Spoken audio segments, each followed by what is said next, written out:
Sounds like you might have some trauma. That's what a therapist said to me.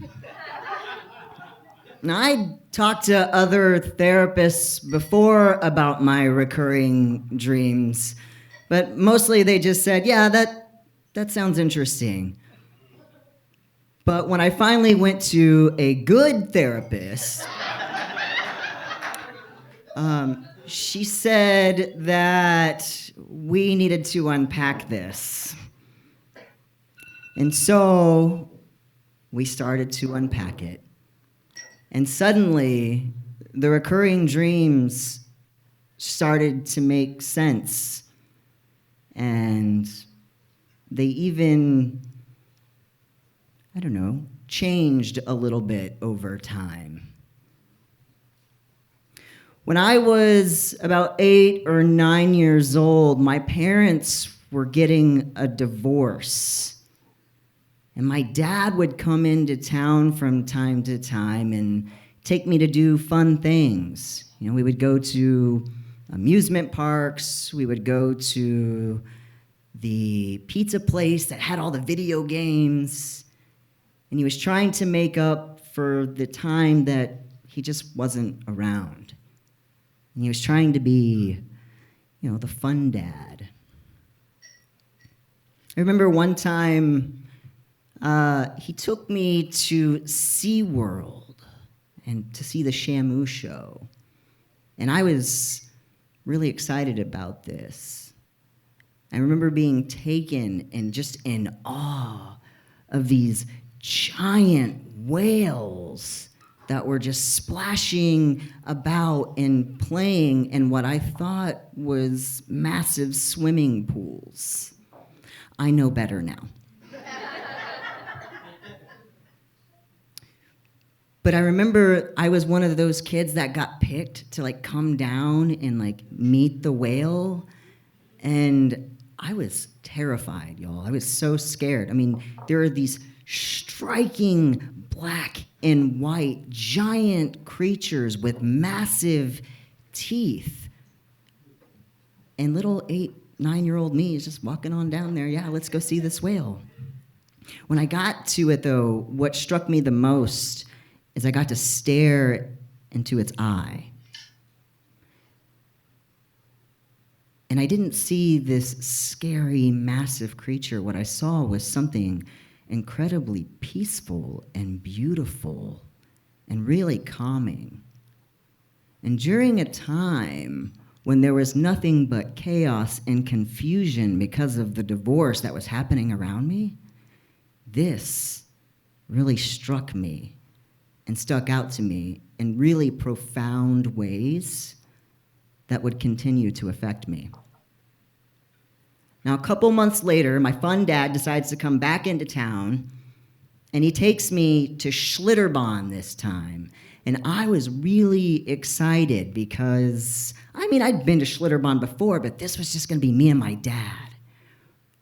But my dad mostly just wanted to hang out in the hot tub. And I really wanted to go on this ride called the Cliffhanger.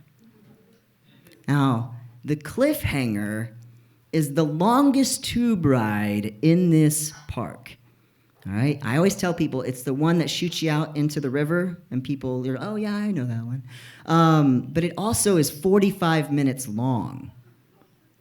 Now, my dad was pretty absent as far as parenting went, so an 8 or 9-year-old going off on their own was totally fine with him. And to be fair, I thought he was treating me like a big kid. So I was excited to go on this adventure on my own.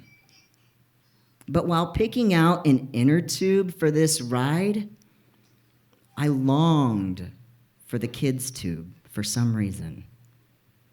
The adult tubes were big and clunky and heavy, and I was pretty small. So lugging around this inner tube with me while I waited in line for this ride just didn't seem like a good idea at the time. So I picked this tiny kid's tube, and I went forth on my ride.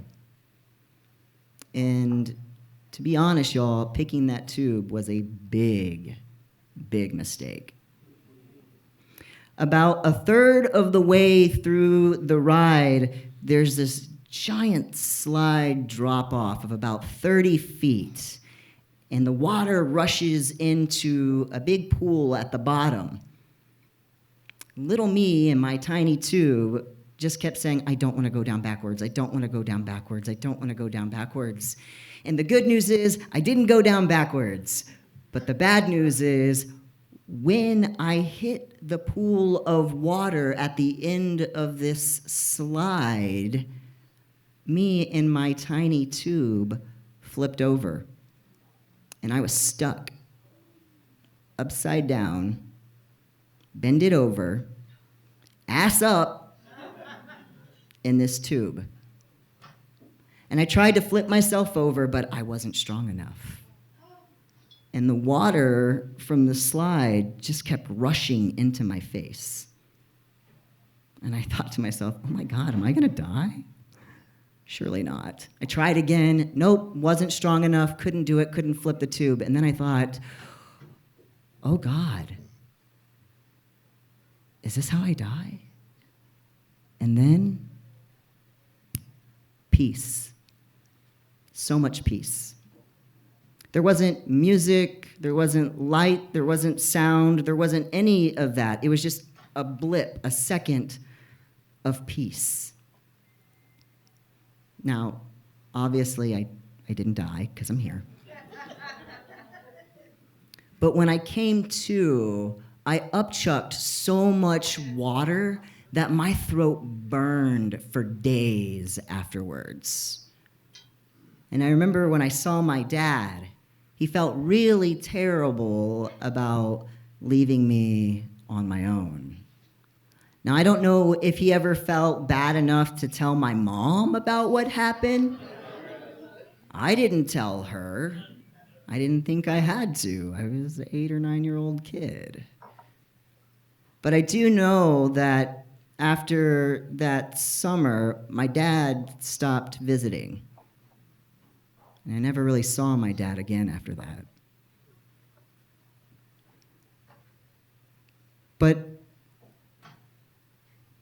what ended up happening is I started having these recurring dreams after this. And the recurring dream always begins the same way.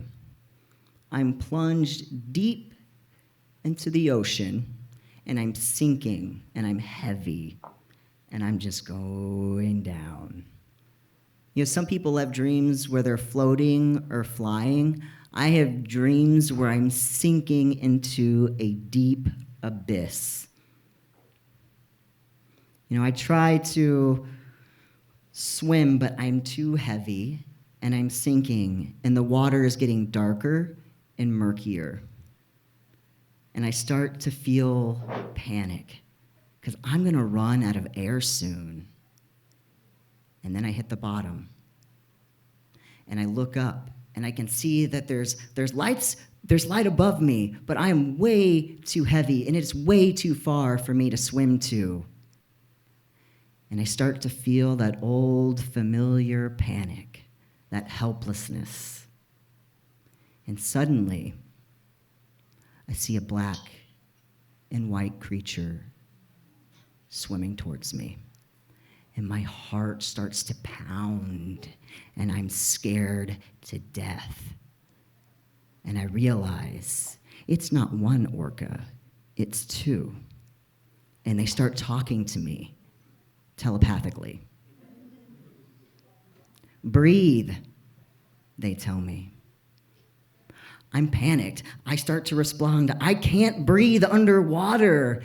And they kindly and gently and reassuringly tell me that I can.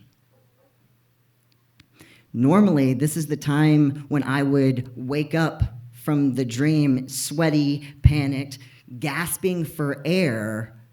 But after unpacking this dream for so many damn years, it's changed a little bit. Me and the whales, we kind of hang out now. We tell each other stories. And now I wake up from the dreams feeling renewed and like I had a good time with friends. You know, for me, the feeling of panic and abandonment were kind of enmeshed in there. And what I realized is that I picked a fierce creature to teach me that I can breathe when I feel panicked, when I feel abandoned and underwater. And I can find peace. Thank y'all.